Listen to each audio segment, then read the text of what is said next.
A very important topic, urticaria, is going to be discussed in this video. Hello dear students, myself Dr. Maddineni Srinivas, your dermatology faculty from Bharat. So let us begin the discussion without any further delay.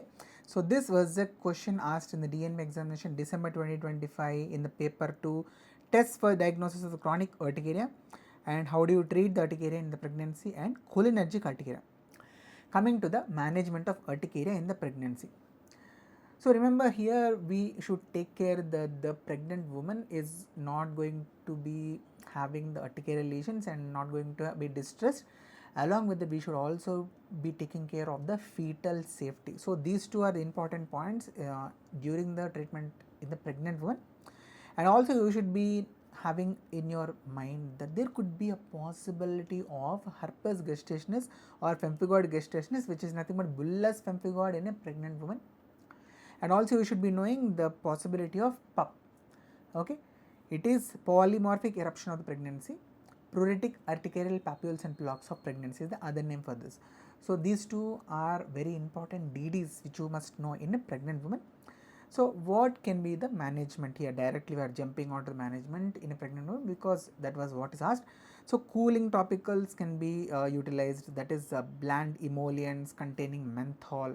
Calamine lotion can be used to reduce the itch, and if it is possible to identify what is the triggering agent, we can ask the pregnant woman to stop that, and strictly the non-selective COX inhibitors, NSAIDs and also aspirin should be avoided. Okay, and also clothing, we must advise them to use very loose clothing because even friction can induce the wheals.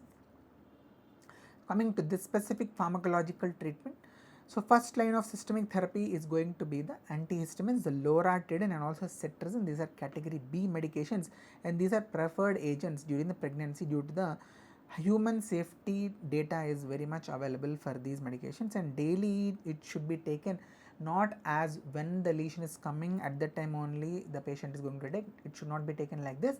Every day they have to take it so that it's going to maintain the stable receptor blockade, right?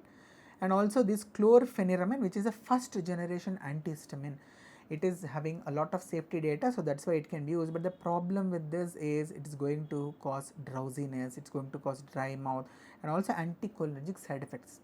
So that's why it is not very much preferred, but it has a very long safety data.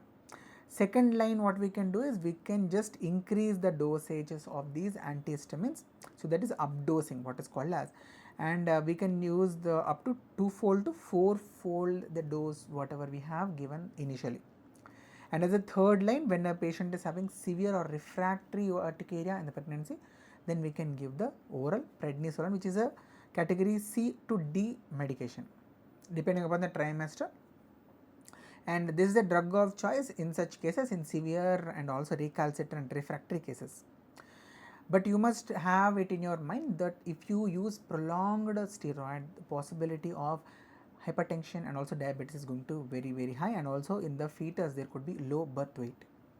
Coming to the emergency intervention, if at all the pregnant woman is developing severe angioedema, if there is difficulty in the breathing because of the laryngeal obstruction, then we should be thinking of IM epinephrine, right?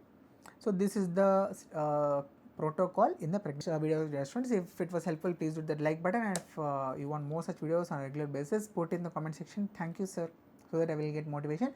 And also do subscribe this channel if you are not yet subscribed, and also do hype this video if it was really helpful. Thank you so much. Happy learning. We'll meet again in the next video soon. Bye bye.